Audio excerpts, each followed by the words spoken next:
I'm Jude Hope Harris. I'm a producer, writer, and director. I've spent most of my adult life living and working in Los Angeles, but I'm not in Los Angeles right now.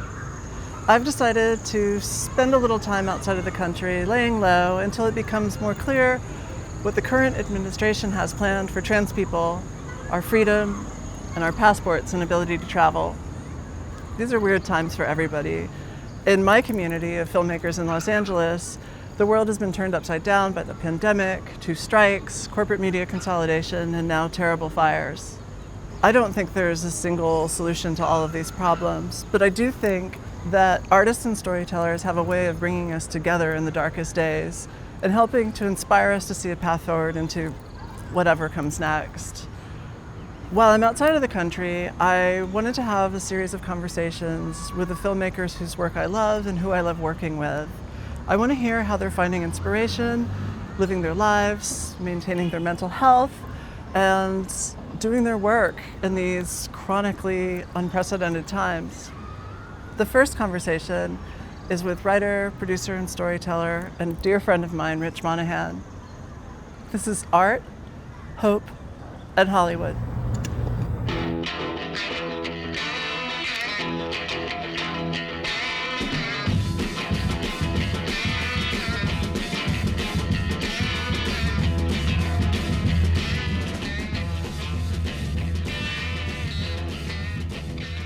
Hi. Wait, can you hear me? I can't hear you just yet. I can't. Can you hear me? Fuck, did I fuck up a setting? Ooh, 5 minutes? 5 minutes. As I started to think about what I wanted to talk about with you, the first thing that jumped out to me is how much I just miss you. Ugh. We both started at MTV at the beginning of our careers. I mean, it's that first job in Hollywood thing where it's your entire life. And I feel so lucky that I got to spend that time with you. Um, and, it's predictable that we go off and have families and live our lives. But I feel like every time we get to hang out, I'm just like, don't be manic and like talk Rich's ear off because I just get so excited.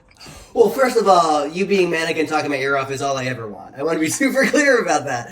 But yeah, oh my God, it's so funny too because jobs you show up at and you're like, I don't know. It's not like you sort of like pick the team when you get there. But I don't think you realize the full extent to which you so deeply inspired me and informed so much of my creative practice from then on. Like I walked in and I was like, a nervous assistant trying to get a few things going in my life and just kind of scared to be or do the things I wanted to do.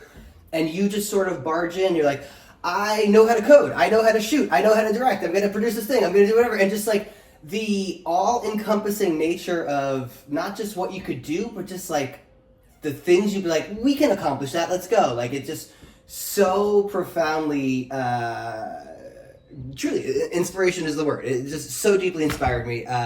Let's fucking talk about it.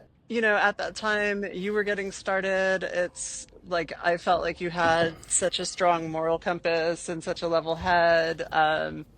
You were always so kind of obviously deeply creative and such a great storyteller. When you jumped in to produce Lynn Shelton's $5 cover, it was so clear to me that, you were somebody who was going to go on to do all kinds of wonderful things. But I think to start, if I were to introduce you, like I would say that you're an artist, that you're a storyteller. I mean, obviously, I'll fluff your credits here and say that you've had had stuff published in the New York Times and McSweeneys and Vice. You've been on the Moth and been hilarious and weird and eccentric in all the ways that you are. You've written for a massive hit show that captured the cultural zeitgeist in Yellowjackets. You're also somebody who plays music and made an adorable short out of your nephew's first story and hosts all these generous and elaborate parties for your friends. I guess if I were introducing you to somebody, I'd describe you as a 360 artist who does all these different things. And there's nothing worse than being forced to like define oneself. But how do you introduce yourself? Ooh, first of all, thank you for saying that. And just, it's also, just it's so, when you put it that way, it sounds like it all made sense. the experience was that none of that ever had anything to do with the other stuff. You're just sort of spinning in the void and trying to figure out what to do and what is inside of you that you want to express and what you're afraid or not afraid to do, which is not the biography you asked for. So, yeah, I would say these days, and I'm trying to get better at this shit, but I these days I write for television. I have written for, like as you said, essays and articles that have kind of followed my interests and been lucky enough to get out there. I have an affection for getting on stage and telling stories, and also producing those sorts of things and helping other people tell their stories via in personal essays or getting on stage or whatever that stuff is. Producing as well. I love that. It's really fun. But yeah, I would say I am a writer, and I have just been fortunate enough to kind of follow my curiosity in a lot of ways. It's funny too, because when earlier you said that like when we met, I was getting started in this and that, and I also think that like in a lot of ways my 20s was just a lot of being afraid to start and kind of feeling stuck. And so, yeah, so I think when I think about kind of the things I get to do now, very much that story goes hand in hand with kind of, you know, a journey of having the audacity to think that you can go out there and make stuff and kind of not be fearless, but be unencumbered by what you think the judgments about that will be. How's that going? Fuck! Next question. No, well, it's going well, and it's, you know, it comes and goes. Did you read the Rick Rubin book, The Creative Act or whatever? Oh, I didn't read it. I listened to it because I find his voice so lovely, and he's like the only old white man I want like explaining the world to me. Like absolutely. I've listened to it like 6 times. Okay, first of all, let me revise what I said. I have listened to it 1,000 times, but in the same way, it's like even if like the sort of like Malibu Zen master thing is an affectation, I fucking love an affectation. Like it's incredible. It really works for me when he does that. But I there's don't think it is. It strikes me as sincere, whatever sincerity means. exactly that. I'm all in regardless. But yeah, there was a bit in there among many things. There was a bit in there that really struck me, which was something, and I'm going to butcher, of course, but it was like the artist's job is, you know, we all have the antenna, and the artist's job is just to kind of keep the antenna uncluttered. And that's kind of the gig. I really do feel like in so many ways, more than typing, the job is just like putting yourself in a position where you're not being too hard on yourself. Well, there's not being too hard on yourself, but there's also, you know, in these last few years, there's been a global pandemic. There's been a massive restructuring of the systems that finance filmmakers that like make our art possible. There's been two major strikes from the labor unions within our industry. And now there's a seismic shift in sort of the political life of our country. Um, how are you doing in terms of the world not being too hard on you? I'm not. Yeah, it's a horrifying suffocation, and also I try to get to this space of like I think an enormous amount of the art that you and I, are kind of collectively as a species all love was not only created in moments like these, but also kind of as a reaction to these sorts of moments. Not to say what I do or what any of us do in old Los Angeles is kind of like this grand solution to any sort of thing in the world. Far from it.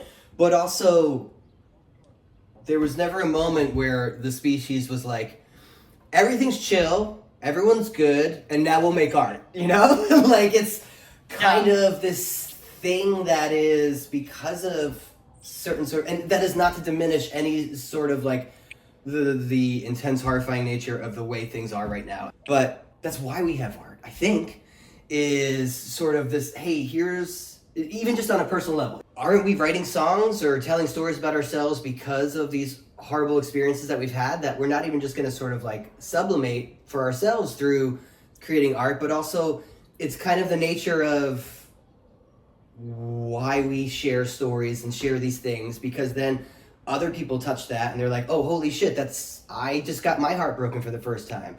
And now I realize all these songs I hear on the radio are about heartbreak. And this thing that killed this person almost is now this thing that's going to help me find my way through. I think that's the way I process it. It's maybe been the gig of artists the whole time, is that it's always chaos and it's always nightmare and we all die angry, but there will be brief moments of understanding yourself and each other in the world and what you have done right and all the ways you have fucked up, through art. And you will laugh about it, you will cry about it, you crowd surf about it, whatever that thing is. But that's maybe a kind of the gig. It's interesting because you do stuff that's really immediate and comprehensible, like a storytelling show, like being in a cover band and playing songs that make people feel a certain way. And then you have this side of your practice that's the completely opaque world of writing on a television show, where I feel like that gets discussed as this kind of trying to break into the system, and then like you finally get in and you write this show and you get a big check and like everything's good and you've gotten the brass ring. But obviously there's a lot of art and creativity behind that. And this is a long preamble to, neither of us are people who came up in Hollywood. I'm from Texas, you're from New Jersey. What's your journey from Rich Monahan, kid in New Jersey, to Rich Monahan, who's pouring his heart and soul into a Showtime show? Oh, I think you're gone. Oh, no, no, no. Come on. Can you hear me still? Yes. So, creative kid was a funny little kid. Supportive teachers was a sort of a big thing early on. And then by like, yeah, middle school or high school, just this sense that I wanted to make movies. This is the time of, Sundance being the biggest kind of thing in the world. This sort of era of like early 90s video store clerks making things. And so that just kind of seems like the outlet of things I wanted to do. More than that, by high school, it was hanging out with buddies and grabbing a VHS camera and just making sketches and stuff after school. Doing this was maybe the most fun I've ever had in my entire life. And it's funny because at the time, I remember even thinking like, oh, this is cool, and I get to like make stuff with, collaborate with people I like, and shoot all sorts of things and experiment with the camera and kind of do all these things I've always been excited about doing.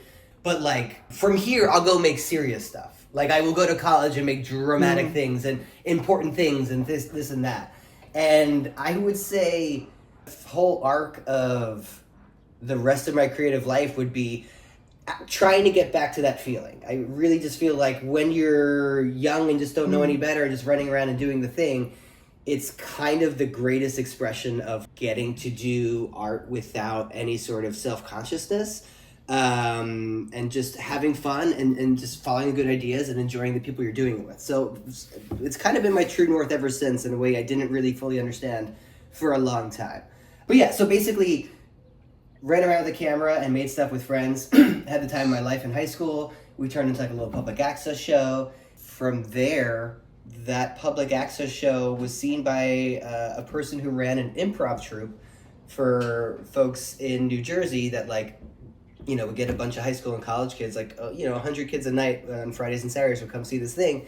And so I started performing there at the same time that like I, at some point do finally get into film school at NYU. I'm running around like, I will go make important films that will feel like this and be very dry or whatever and this and that. But other stuff I was doing at the time, that I was like, oh, I'm just like kind of doing improv shows or whatever, getting thousands of hours of stage time and kind of honing my craft. But like, that's different. That's just something for fun. That really becomes this extremely valuable thing in my life. So did NYU feel like art? That's a great question. Okay, so like, hey guys, my cats are growling. You do forgive them. They really quite Oh, love each good. other. I was really lucky. I had tremendous teachers there, and I had a wonderful experience. But also, there would be times you make a bunch of shorts in film school. There'd be like the ones where I'm like, this is the kind of short film I should be making. This dramatic thing about this and that, the worst thing you can think of or whatever. And those would always fall a little flatter. And the times I was sort of like, okay, I'll just kind of make something that's like funny or whatever. Those would be the ones that felt like they really came together and clicked in a way. And so it was learning the lesson that I wasn't really necessarily ready to learn there just yet. You know, just do the thing that's in your heart. Yeah. And I think the world has kind of come to this conclusion as well. Life is funny and dramatic things are hilarious and all that. So yeah, but so NYU was great. The invaluable set time and sort of collaboration and problem solving with no money and shitty equipment and just all those things is incredible. And also too, it was a period of feeling self-conscious and just nervous about doing the thing. You go up and you screen your short film at class, and I could have like a hat pulled down and gum because I was so worried that I'd turn so red and be embarrassed or whatever and all those things. After film school, I ended up working in New York for another year. A peer and friend got me a job at the Martha Stewart talk show. I love her. You saw the Martha documentary, right? Oh yeah, she's who I wish I was instead of me. But sorry to interrupt. No, please, and also you're not that far off. You're actually the two of you. You have yeah. You're much more affable. She was incredible, and I worked there for a bit, and then it was time to move to LA. It was a period then of like writing less and kind of getting a stage fright around that sort of thing. But it was exactly when we got to MTV, and hold on one second. Let me deal with these cats. It's kind of driving me crazy. Hey. Okay. So you come to LA I with the come to dream of LA. making stuff, but you're feeling shy about writing. Yeah. And then that was around that time, a friend was like, hey, there's this assistant job at MTV. Took that gig very excitedly. And that is where we met. And it was funny because I'm not like writing and shooting things the way that I really thought I was going to in this moment. But it also was this incredible sandbox. Getting to sit next to you in some weird little bullpen, just the amount of weird things we get to work on, and just to exercise those producing instincts. That was, I think I was there for 6 years. It was an incredible experience to hone so many skills, talking through a cut or a script or being on set delivering bad news or trying to problem solve this thing, any number of like having to figure out how to get through a meeting or lie to legal in a non-illegal way or whatever those things were, on top of the fact that like I don't know if this is your experience too. We're just like, it kind of, because we were a digital department, it had this sort of Wild West feel. You couldn't have been a more fun person to do that with. A, because you're hilarious and I love you, and it was just so fucking fun to come in and just like talk about our weird lives and all the crazy shit we were trying to pull off as like a team of like 4 people.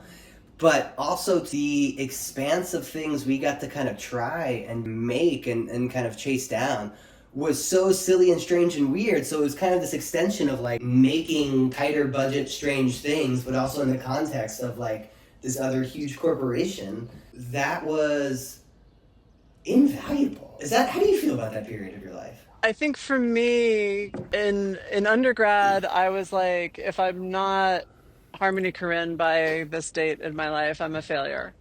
And Yeah. that date passed, and I was not Harmony Korine at all, nowhere close. With grad school, I felt like if I wasn't Spike Jones, at a certain point, I was a failure. So I think for me, that time was about kind of stepping away from my artistic impulses. It's the cliche of the artist way book of, oh, you're not an artist, you're somebody who supports artists. So it was a lot of fun. And I mean, we got to work with so many incredible filmmakers, but it felt like the swan song of ambition to be a writer director. By the way, while we're there, this is the first time I start reading The Artist's Way, and of course, as is one's right, stopped it around like chapter 6 when it got intimidating. Nobody's ever finished it. I finally finished it, but like over like years, I like just got to chapter 12 eventually, but it was so hodgepodge. Yeah, I think the term they used is like, fuck it, it was devastating. Shadow artists was what they call people who like work near artists doing Yes, the things they yeah. want to do. That was brutal. It was funny, you wrote about this in your Substack a few months ago, and I just gotta tell you, it was from where I was sitting, which was 4 feet from you, so the opposite experience. Looking at you and being like, oh my god, Mm. every fucking Monday she's coming in, she's making a documentary about Fi. She's writing and directing her own fucking horror feature film. She's just any number of shorts or any number of whatevers, or just like the amount of things you had done in the ad agency or fucking dubbing anime, or just like the great expanse of like your body of work and the sort of fearlessness you carried yourself through as an artist. Like, it felt how it felt for you at the time, and that absolutely, but like, it was so important to me to see someone like you do a thing and be like, you know what? You can just fucking wake up and just start doing it. You can just wake up and start doing it, and like, you don't have to be afraid. I'm thrilled that it hit that way. I feel like I probably still put somebody who's an artist on the pedestal of this kind of cohesive, almost maniacal vision. For me, it wasn't until I figured out who I was and started making stuff as myself. Looking at your body of work, your batshit crazy Yellowjackets episode, and your story about like driving around your hometown with a megaphone hang together as a piece. They take place in the same world. I don't know if there's a point for you where you felt like, okay, cool, I am pursuing manifesting a thing that I can imagine versus like I'm doing a bunch of stuff, which is what that time felt like for me. I think I can isolate that moment for me for sure, and I'm happy to talk about it. But also too, I Hmm. think Yeah. what we're arriving at too is just like the beauty of being witnessed by the people in your life who you love and also are just wonderful artists in their own rights. Because like, to hear you say you look at me and like it all made sense, kind of the path of the thing is chaos. Just because like I'm just sort of like, the second I met Jude, it's just like how many you wake up getting like acceptance letters from Sundance and South by Southwest. Like I feel like you made dinner last night and it got in a can. Like, it's fucking crazy. Just like the amount of like just stellar world class stuff that like, and I suspect some of those happened before you would actually say this is the moment that I became me as an artist. And that's a funny thing, but I think also when I got to the place that I always wanted to be going, suddenly you're standing on set of Yellowjackets and a thing you wrote, and you sit there and they're saying the words that you wrote down. You're like, everybody forgot to delete these pages. I can't believe we're here and this is happening, and you're so moved. And there was just, I had the sense that like everything I've done in a way that feels like besides the point your entire fucking adult life when you're just doing all these random things, it all kind of leads to the thing. And I think coming to terms with being an artist comfortable in my own skin, a lot of that was realizing that like none of the other stuff was a waste of time. Everything from like being on the worst fucking student film you've ever been on to being on the coolest Lynn Shelton set you've ever been on to any number of these things, like all honed the thing that you do, and now you are here and you get to be unafraid in the face of like all these 18 wheelers or whatever is the thing that like is scaring you when you get to a big kid set. But yeah, it is wild to hear that we were both having that experience a little bit while we were at MTV. So what was the turning point moment for you? This was 2012, 2011, 2013, when just like we're back in the time again in Hollywood, like layoffs, baby, left and right, here they come, and there was a sense that like at some point it was going to cascade and hit us, and I was like, okay, cool, I am not quite who I want to be or what I'm exactly doing. I want to kind of get back to another different sort of creative thing and kind of be unafraid to go do that more. I'm maybe like 30, 31, 32 at the time. And I was like, okay, cool, like a layoff is gonna come for us and they'll give us the option to stay or take the severance package and go. And what if when I go, I can ride that severance package and transform my entire life and try to be on the other side of the desk. Even if nothing ever comes of it, I get to do this on my own terms. And by the way, you may not remember, but an enormous turning point in this moment was close to being on my way out of MTV. You tapped me and you're like, hey, I am writing this cartoon pilot for these folks overseas who needed an American to kind of do this thing. Would you do it with me? That put me on a track of like having such a ball doing it with you. And of course, we wrote a couple things together and have collaborated in a bunch of ways since, but just like that was an enormous turning point and me being like, holy shit, like this is fun and not just feeling horrifying and awful. I was your training wheels. Bullshit. By the way, when you're 26, you feel like it's already past you, and you can't be. Your shot at being Harmony Korine or Todd Haynes or the Coen Brothers is already fucking gone. It's out the window, and like so by 30, 31, 32, you already feel like your life is over.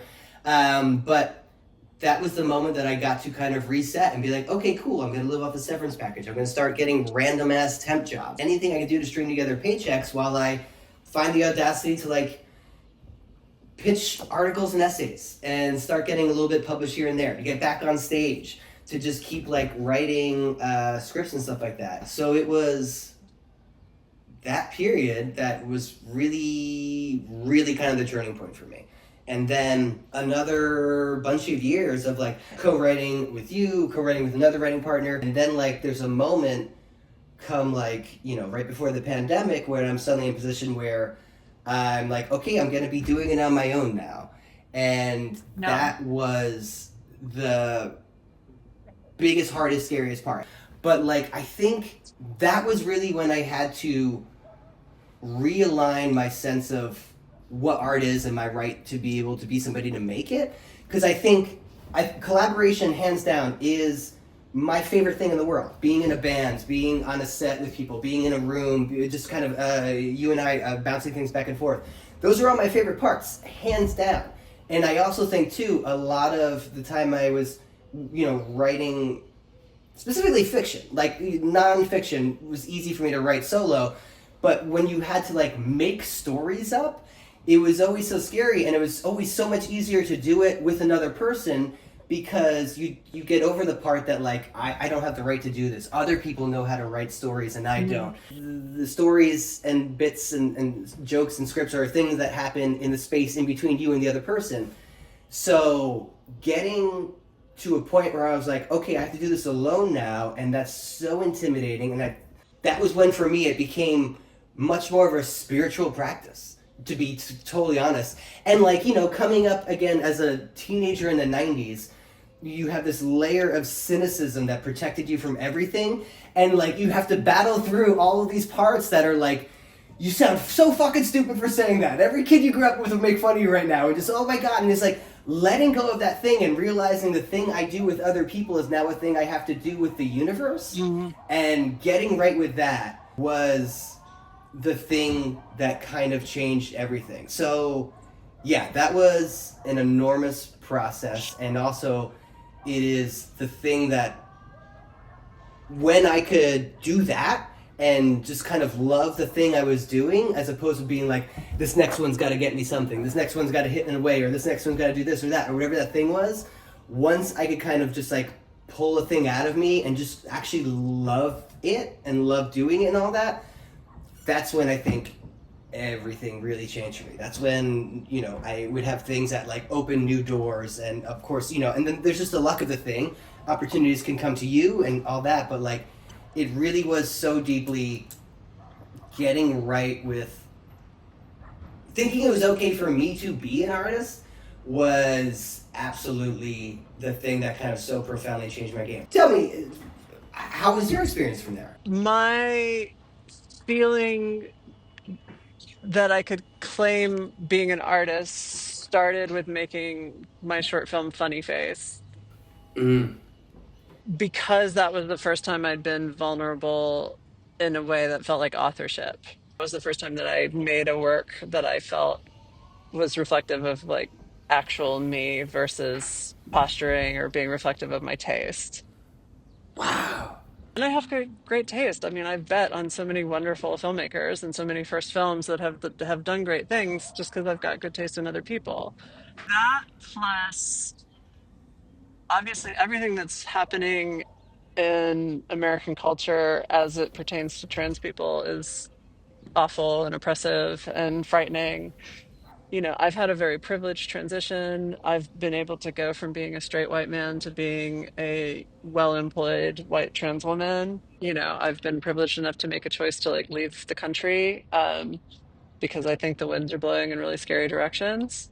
But I think that kind of disconnect from an assumption that life was going to be a certain way and that there was a way to like play it safe has been the thing that's empowered me to well, to pursue like making art, um, without the shame of saying that that's what you want to do. And I just need it more because there's so much fucking terrifying shit happening. That's incredible. When I was younger, it felt more like a choice. But there's so much deep stuff happening that connecting with art is really the only way that I can stay grounded, whether that's writing or making a film or drawing or whatever the thing is. There's just days where I know I won't be right if I'm not creating something. And I hesitate too to also call myself an artist. It's the weirdest thing about being an artist. I'm gonna make you do it. That's the whole point of this. Okay, great, great, great, great. But like, that's incredible. And I would, as somebody who has known you and see you on this ascent for a long time, I hesitate to agree that like you weren't as an artist as before this moment in your life. Like even just hear you just kind of cite Funny Face as the turning point. I immediately think of like four other Jude projects I've been obsessed with for so long that like you're just sort of discounting. I invite you to kind of open it back up to those things again sometime. But that's so profoundly fucking amazing that like you really are in this place of like, okay, I've found the version of myself that is myself. I'm releasing this shame in so many other ways, and now as a result, that shame sort of dissipates from the creative work that you do, and that it's all kind of become one in this beautiful way, which is the goal. Like I don't know, as far as, and you tell me if this is crazy, but like as well as anybody that like everything else is so fucking fleeting. This sort of like, oh, we're in a place where your dream job can last 5 weeks and then it's gone. The goal, I think, is being exactly where you are, which is not to diminish any of the catastrophic stresses or anything that you and so many of us are going through right now, but just that like you wake up and you honor that creative, not even impulse, but just that thing that like you just kind of go and you do it, and as a result it has kind of changed you and your day in that way, and it is just so directly entwined to who you are and how you move through the world now. Do you appreciate that that's like the superpower? I think I'm scared to consider it a superpower, but it does feel, I'll give it a blessing. It feels like a blessing. Okay. It feels like a reconnection um to making stuff as a kid where, I think my initial connection to writing and making art was just feeling like an extreme Mm. outsider, Mm. and having this ability to create something gave me grounding in a childhood that was often not super grounded. I'm not a kid anymore. I have kids, I have a career, but I feel almost like a childlike sense of overwhelm. I mean, I'm living right now, I'm in Mexico, and it's like I'm back in like I don't know how to go to the grocery store. I don't know how to do any normal thing. So my life has been reset in so many ways, and it does feel to some extent like a coming home to that kind of art making where that's the familiar thing that I can carry from LA to Puerto Vallarta to Mexico City to wherever we go next. That's the world that I have some amount of control over. I think I don't know. I think at least in my own practice, that is not even just like the goal, but just like the only possible goal. The removal of weirdly, I think creativity just dovetails so hardcore with shame and codependency that so many of us and so many artists we know that have kind of like wrestled with our entire lives. But to kind of get to that oneness that you're at, as far as like my practice, the art that I make is just sort of this thing that I just connect with, and it comes out of me, and it's special and playful and cathartic and whatever it needs to be on a given day. Like, that's the one thing no one can take away from us. And it's an extremely complicated road to that, and to sustain that. Everything else is fleeting. There's, as well as anybody, we can just, so many other things could just die in someone's inbox or whatever. We can never get a job again. Every camera can break, and we never get to shoot another thing, whatever that shit is. But like, not only is that the most empowering thing, but also like, that's where the best work comes from. You are somebody who's like succeeded in making art, on so many scales, including the like impossibly large scale of television. But you're also somebody who has that practice. And I'm curious to hear, when I texted you about this, you said that you keep a Google Doc. What's in the doc? Tell me about the doc. I will totally tell you all about the doc. Yeah.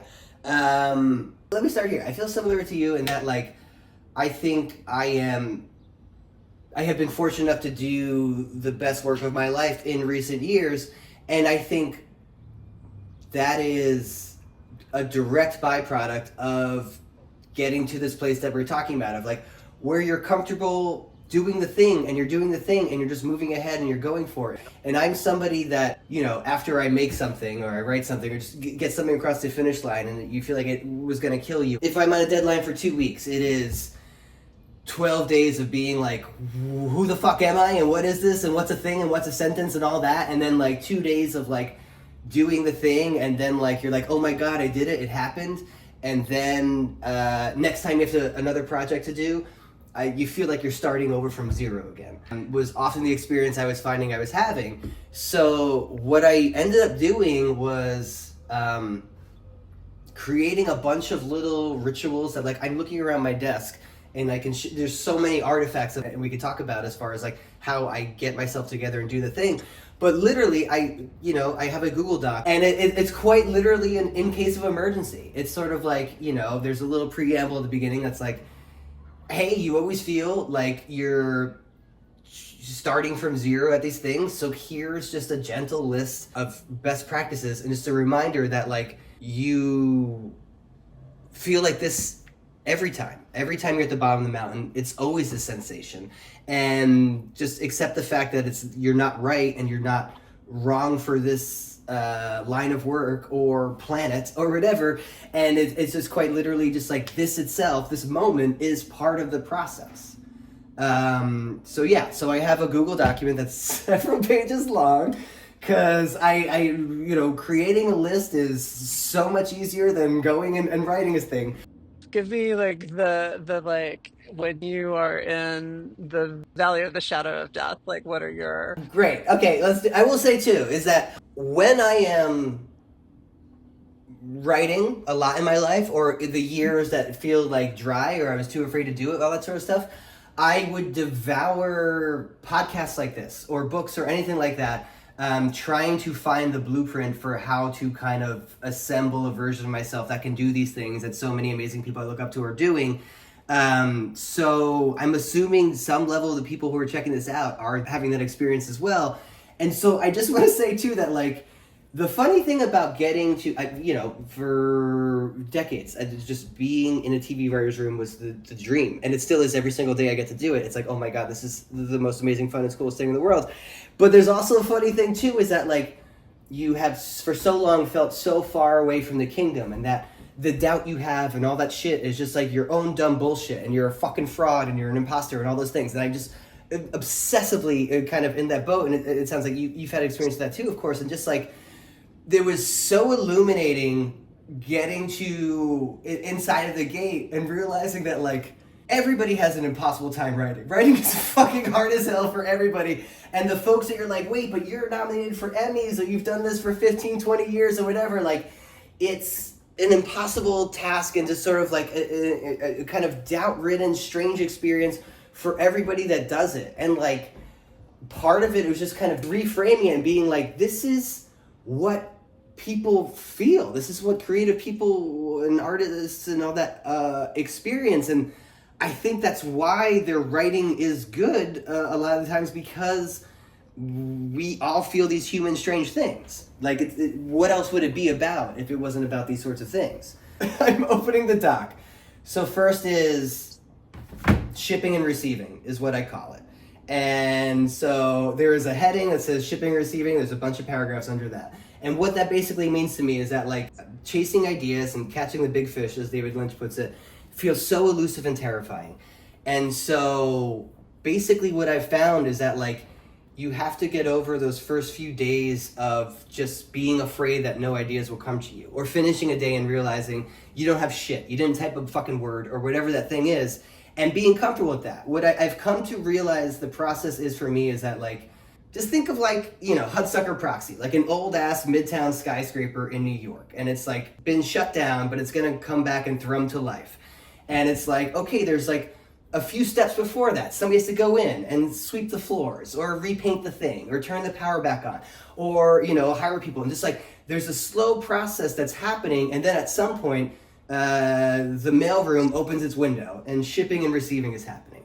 And that is something that has taken so much pressure off of me to realize that, like, in those first few days of trying to create a new thing, when you feel dry or like, oh my God, my ability to do this has just fully left my body, it's just a matter of showing up and keep doing it. And then at some point, your brain or the universe, whatever, is like, okay, cool, like, we're for real this time. We keep showing up. And that's when the things start coming. So that's like, you know, Rick Rubin calls it the antenna, but in my mind, it is the shipping and receiving department. And, like, literally, there have been times where, like, I spend my days just like walking through neighborhoods for hours on end, and, like, nothing happens. And then, like, I'll come home from a walk one day and just look at Genevieve, my wife, and just be like, it's happening. So the shipping and receiving department is open. So I think that is something that's been a critical reminder for me, is that, you know, if you have 10 days to do the thing, day one's probably gonna be a fucking wash, but, like, keep showing up, and in a couple of days, the universe will honor the fact that you keep coming back to the thing. That is the most beautifully mundane way that I've ever heard the muse described. As the mailroom. Okay, well, you know, I was a kid. I lived in New York, so those were all very romantic, magical things. You would see the steam coming out of shit and trucks backing up and all that. But yeah, also too is that, like, looking at it as like a craftsperson sort of thing, in that mundanity, that actually I find critically helpful. I revere what we do more than anything, and yet also it is so important to take the thing and your fear of the thing off the pedestal and just look at it as, like, this sort of, like, okay, like, this is just what I'm gonna do, and it can be as mundane as working in a fucking mailroom or whatever, coming right out of college. There's that party that's, like, afraid to type a word because you already hear a chorus of, like, people, you're like, well, this is going to win an award tomorrow. Like, if I write this sentence and it sucks, I'm not going to get an Oscar for it. You so quickly jump to this sort of, like, oh my God, it's a special magical thing at the top of a mountain and all that. And it's like, no, just start somewhere and remove all those other things. It just has to be a thing that you do because you love it. I keep stopping because I'm pausing for the part where you're like, that's good, or that's dumb, move on. No, sorry. This is all so great and so helpful. With a bad connection, I'm just afraid of talking over you. So, yeah, give me a couple others. Okay, do you want the philosophical stuff or the literal day-to-day how I do make a thing in my day? It's so hard to answer blind. I don't know. Philosophical sounds enticing. Why don't you give me one from that basket? Okay, great, yeah. So it's like, this is what I call growing a fertile garden. I think at times where I'm creating stuff, just ingesting so much different kind of random shit, watching all sorts of kind of movies or TV shows or books, or just a random spray of everything, because ultimately an idea is a combination of so many other points of inspiration suddenly coalescing. So, like, that's a big one for me too, is that, like, I think Vince Gilligan, the showrunner, the creator of Breaking Bad, as you know, said that, like, if you're gonna make one thing, you have to be ingesting 4 times the amount of that stuff. I don't know if there's an exact equation to it, but for me, it's just like, and again, it's just like, I know we've kind of walked away from the term guilty pleasures and all that, but, like, everything. It doesn't have to be good. It doesn't have to be compelling. When I look at the work that I've done that I'm the most proud of, and then I back up and I'm like, okay, well, when I wrote this, what was I into? It's always this massive constellation of just random ass shit that it would never be like, oh, I'm inspired by this thing and that reality show and this pop song or whatever. But like, that's kind of how brains work, or at least mine does. So I feel like you might click with this one, or some people might think it's ridiculous. But I think dating is dancing. Okay. And writing is dating. So I think I've long thought this, that like, especially I didn't learn to dance until I was terrified to do it. I was a college kid in New York bars on the Lower East Side.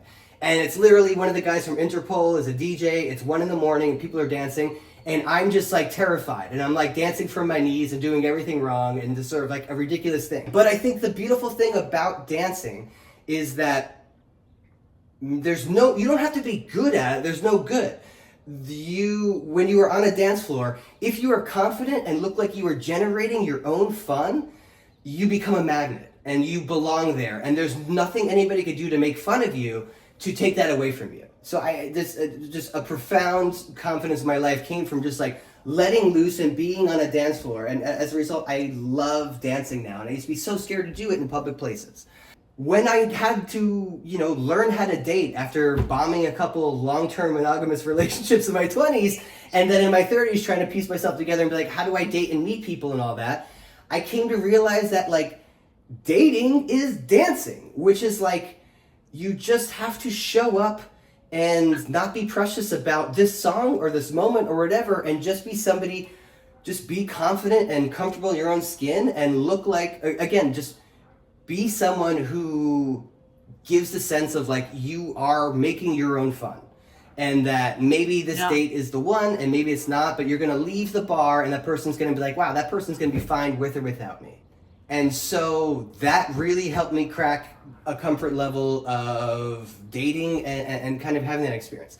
And then, after I learned how to date comfortably, was when I really had to kind of wrap my head around writing solo. And sure enough, it's the same exact thing where, like, the thing, we've all done it, like, you come out of a breakup and you just, there's a few months of you just, like, wanting to fucking die, and then you're finally like, I gotta go on a new date, I gotta fucking do something or whatever, and, like, you get a match on the internet, or somebody's setting up with somebody, you had the guts to talk to somebody at a bar, and, like, you're gonna go out, and you put so much pressure on that first date, and you're like, okay, well, if this doesn't work out, if I don't marry this person, my ex wins. And, like, there's just, like, of course the date is gonna just, like, fall apart because you put all this weird pressure on it. And so I think for me, the reminder is that, like, writing is more like dating than I had really kind of understood, because it's not about this one project's going to be the one that's going to save my life, or this one day of doing it is going to save my life, or all that shit. It's about getting to a place where you are just comfortable showing up and having a good time. Whether this date goes well tonight or poorly tonight, I will get something out of it. It will be kind of funny or whatever on its best day. Just wonderful, like, endorphin slot machine. You're having the time of your life, and you're falling for this person, and you're making out, and it's great. And the worst ones are great too. You're like, oh, we're in the middle of a bar, and she's giving herself an insulin shot in the stomach, and she can't stand me. I don't even think she knows my name. All of those have something to give you, and so it really was that kind of approach that really just kind of cracked open a creative process for me. The projects where I've been like, I hate this so much, and if I could wake up tomorrow and in my inbox is a PDF of a script that I wrote, and I didn't have to actually write it, but I have that thing to pass along to a manager or an exec or a friend or a writer's group or whatever, I would do that in a second. I would hit that button in a moment. That's my worst stuff I've ever done, is when you kind of are in that mindset of it. But the times where you can get to the place where you're like, hey, like, I have no fucking idea. I don't think this is for anybody, and I don't know what I'm doing, so I'm just gonna pull this weird thing out of me that I think is kind of funny or strange or whatever. When you are being you and having your own fun, those are the things that have opened so many doors for me. And that was, by the way, true of the first time I was on draft on a TV show. I write for Yellowjackets. It was literally, I remember walking around, you co-write episodes at that show. It's such a phenomenal experience, but just across the board, all that stuff. But I remember there's the moment of like, you have the index cards that are a couple sentences each, and you have to turn those into a 20-page outline. And you're like, okay, but like when I put these into a Word doc, it's only a couple pages. I have to, what is the thing I'm going to add here? Or when you're going from the outline to the script, you're like, okay, when I kind of put the outline in script form, there's still so many pages that are blank that I have to get this thing to up to 30 or 60 or whatever the thing is.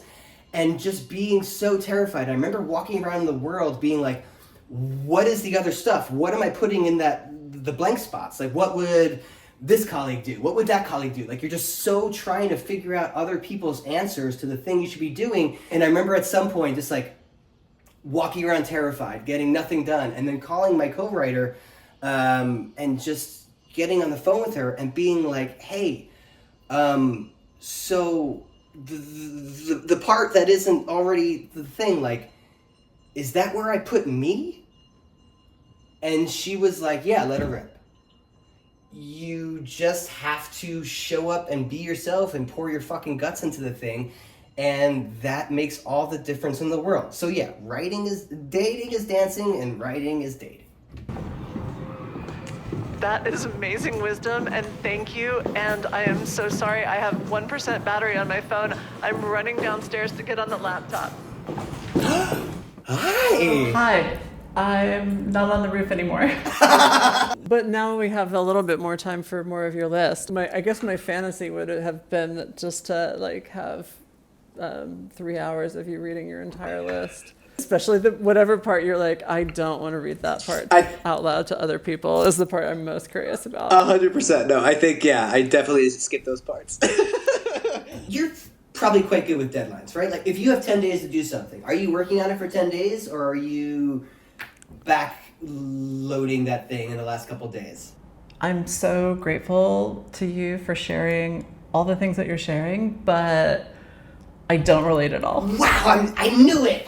If I get a writing assignment, like, I'll stop doing chores, laundry, like brushing my teeth. I hate to say this, but I've actually never had writer's block. I have a whole different set of problems, but every time I finish a first draft, I'm like, this is brilliant. This is so good. Wow, you're so talented. It's only in the feedback stage that I'm like, I hate editing. I hate other people for not like recognizing the spark of genius that happens when I got high and sat down and wrote for 4 hours. That's incredible. That is, I love it. And I am trying, or I guess this has all been a journey of like getting to a place where it's a little less of a roller coaster on my end. Because I'm the same way in that, like, I love the first draft the most and all that. And like, I get to the place where writing it is me having the time of my life. But it is only ever the starting that fucks me up. And for that, I have, the phrase I use is like, to kind of make sense of this part of the process for me is ripping my skin off. It sounds a little metal, but I kind of, if I have 10 days to do something, historically, it's 7 days of me walking around the world being like, I don't know who I am, I don't know I'm doing whatever. I've talked to other writers I really respect who've had this experience too, so I'm comfortable talking about it, because it is a thing that other incredible folks have done, but just like, it is, I'm thinking about the thing, I'm not necessarily writing the thing yet, but like, I'm just sort of ingesting it and just like spinning out and like walking around the reservoir and like crying and listening to something and just like losing my mind and just like sort of like walking to a room and Genevieve's sort of like, oh, and I'm just like, oh, like I'm just being electrocuted the whole time. And I've come to realize this is the process by which I am sort of ripping my skin off and taking the armor off from life. And then those last 3 days will be wild, weird moments, like 12, 14-hour days of me writing and going insane and all that. But I end up having to get to the place where I'm just this raw nerve and I'm just kind of put aside everything from the outside world and I can do the thing. And that's where it becomes the funnest thing in the world. So you're ripping your skin off. It's not the process I want, and I have been actively working to kind of change that sort of thing and just be a sustainable sort of like a couple hours a day, this and that, whatever. And like also there's just, I don't think you really get to necessarily always choose your process. I remember reading an interview between Judd Apatow and Mindy Kaling. We're having a conversation in a book or something like that. And Judd leaves over to Mindy. He's like, okay, so I talked to David Sedaris. Did you know David Sedaris writes 3 hours every day from 10 a.m. to 1 p.m.? And Judd Apatow and Mindy Kaling are two of the most prolific kind of like iconic voices in comedy. And they both go, what? He writes 3 hours every fucking day? That's impossible. And I felt so seen by that thing, being like, okay, there's David Sedaris's and there's Mindy Kaling's, and you just kind of are the one that you are. But okay, so on a given day, best practices is walking is writing for me, 100%. I am so distractible and weird that just like going to a long walk where there aren't intersections even, just something I can just kind of go and speed walk and put in headphones and make voice memos or just have a little pocket notebook. I carry one of these around everywhere I fucking go. That is absolutely the thing for me. I get all of my ideas when I'm moving through the world. Do you have playlists for things that you're writing? Even before I know what the thing is, I'm putting together a playlist of like, oh, maybe the thing is this mood or that mood or whatever, and then the thing solidifies. But yeah, 1,000%. For everything I've worked on, I have a specific playlist for. I think that's true of anything I've done like the past 5 or 6 years. I only listen to the Beastie Boys on my way to a Hollywood meeting.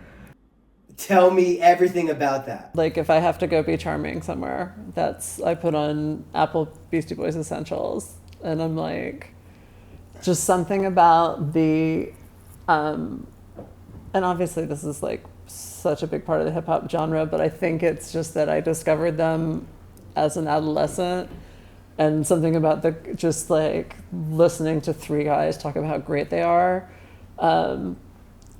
And like how good their skills are. It's just like I just try and internalize that and go into whatever meeting. I swear to God, that is on the list. It is listen to hip hop, and it literally is.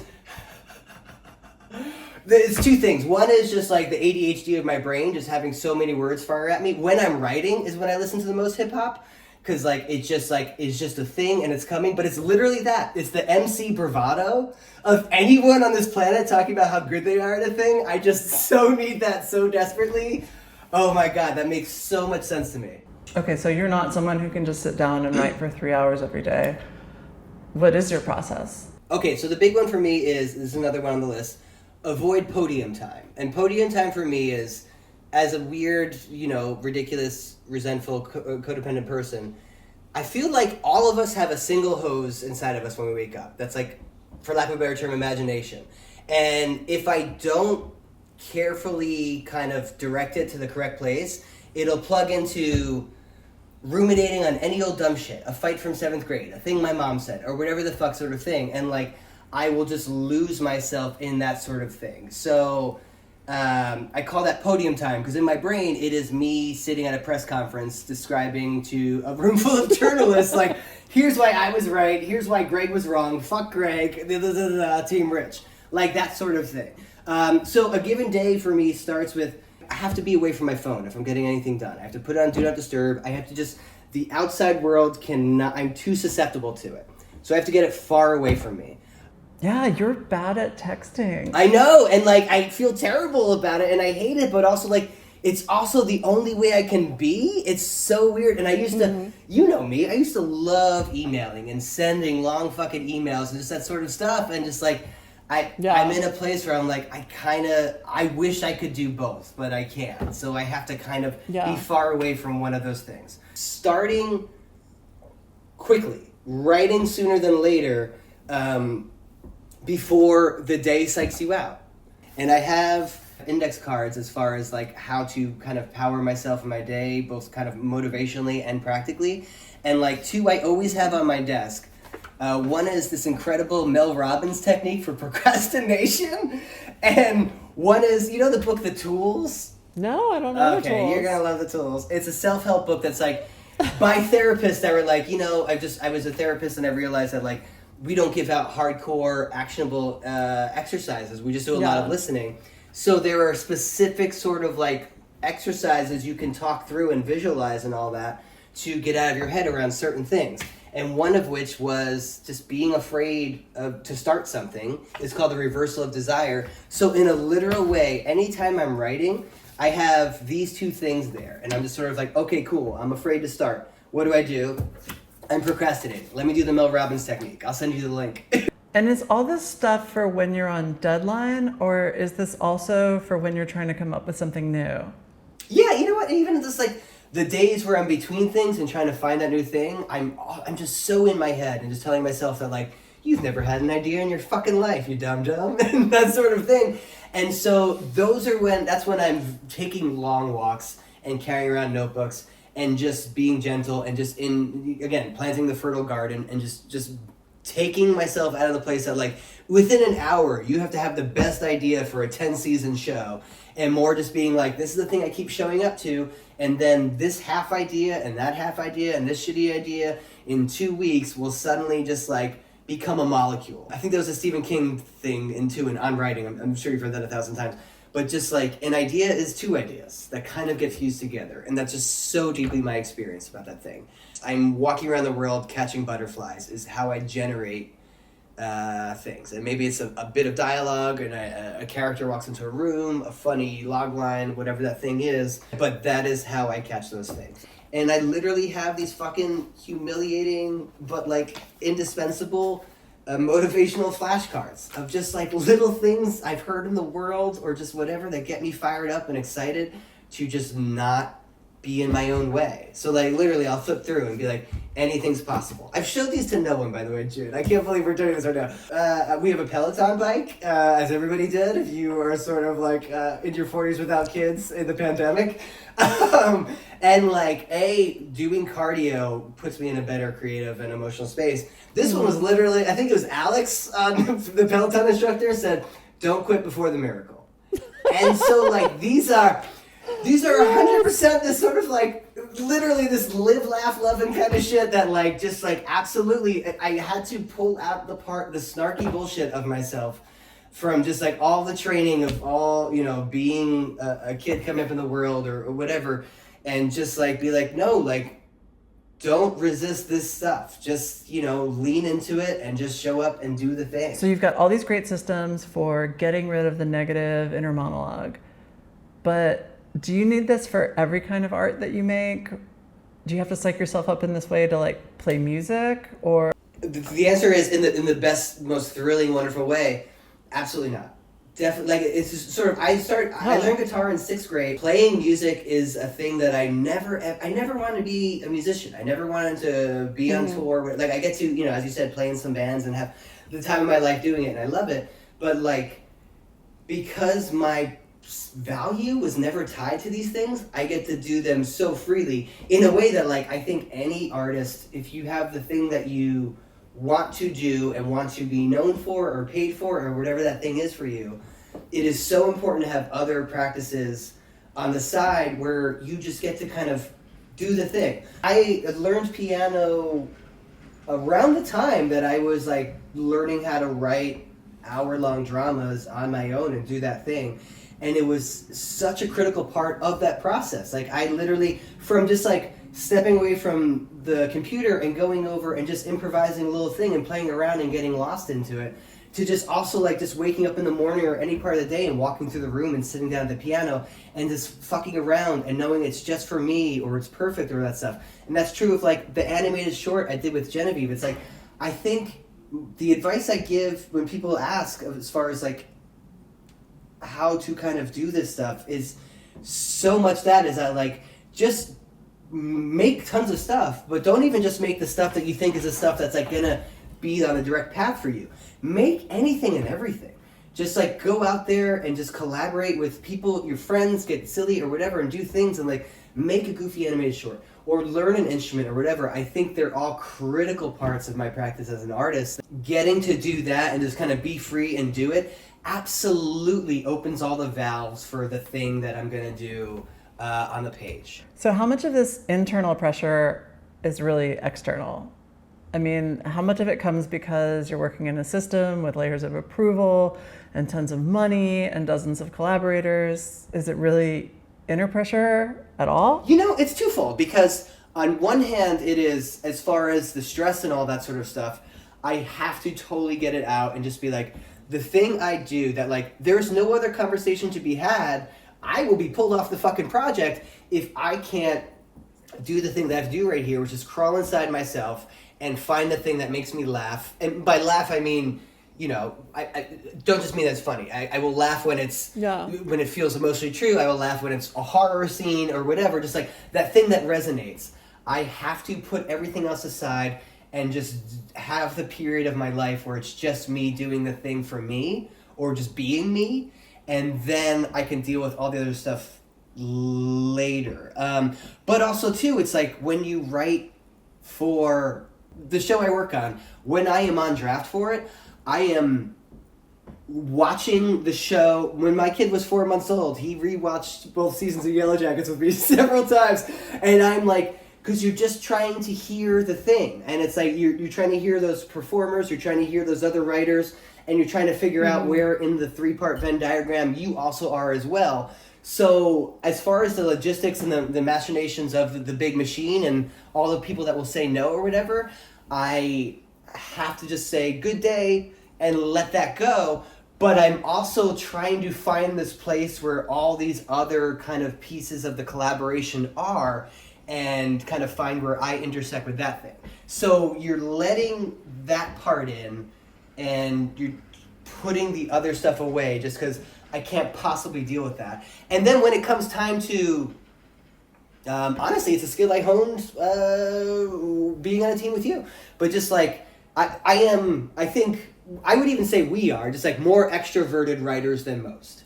That like, I fucking love a meeting. I love a conference call. I love sitting in a room batting around the thing. Like that kind of stuff is where I feel comfortable. I love being in the band and finding the thing. So like those sorts of like meetings or sessions or whatever those things, like I feel more comfortable in. But to do the thing I have to do to get there in the first place, I have to just like remove all of that stuff because it's too big, it's too loud, it's too much. And then you're just trying to predict the future and what they'll say and what they'll think and all that, and what this exec will sigh about on the Zoom or whatever the fuck that thing is. So yeah, so it's pushing all that stuff away, all the big Hollywood of it all, but also finding the place where you can hear the thing. Writing is listening. Like it's just so much of like just sitting there and just being like, okay, it's a scene between these two characters, blah blah blah blah blah blah, and just trying to get yourself to the place where like you can just put your hand out and touch the thing, and suddenly you're in the room, and it just is, you're just writing down what you hear.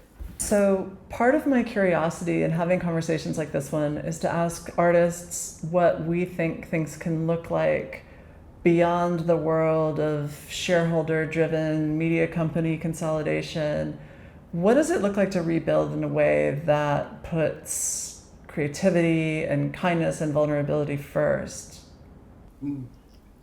It's not the idea of being nice for being nice's sake. You are getting the best work a person can give you if you are leading with your delight or leading with that sort of like compassion or collaboration or funny thing or your whatever that thing is. Like it's not just like, wow, let's make movies but nice. It's just like literally it's that like it is a leadership quality. It is absolutely just like the better way to do it. I mean, you know, David Lynch just passed away a few weeks ago, and what a strange thing to be happening at a time where he's just so Los Angeles to me, and in the time of the fires and all that for it to happen. But like the beauty of it was all these fucking Lynch quotes bubbled back up to the surface, and just like there's absolutely that passage in his book that is just about this sort of thing. He's like, people who fucking lead a set by fear just don't understand it. If I led a set by fear, I would get 1% of what I need. When I come in and I'm happy to be there and working with people and making them comfortable, look at what I get. I'm David Lynch. That's not a direct quote, but that is the thing. So, yeah, I mean, like, I don't know if that totally answers your question, but, like, yeah, this is the way to do it is through joy. And and literally, you see me with my goofy trying to dial out the cynicism for my own process, just on a molecular level in my own practice and life. It's that, like, I think cynicism is the opposite of freedom. You can be cynical or you can be free. You cannot be both. And that is just so deeply how I have transformed my ability to create on my own and make stuff? Is that like, okay, the thing that just like is me sneering has to get the fuck out of here, man. Like you have to get out there and be vulnerable and just say, hey, I'm just gonna do this because there's something inside of me and I'm just gonna love it until it grows. Okay, last question. When you look ahead to the future and think about people getting to know you through your work, what do you want to leave behind? What do you want your legacy to be?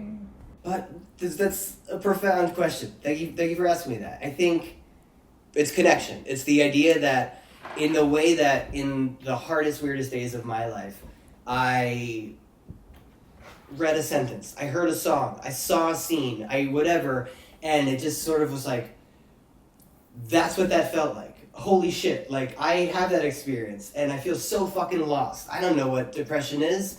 And I know it's just, something's ruining me and I'm 11, but here's this record about somebody singing about depression and like there's a fucking path out of this. And that the thing that's broken inside of you, what if it's also a gift?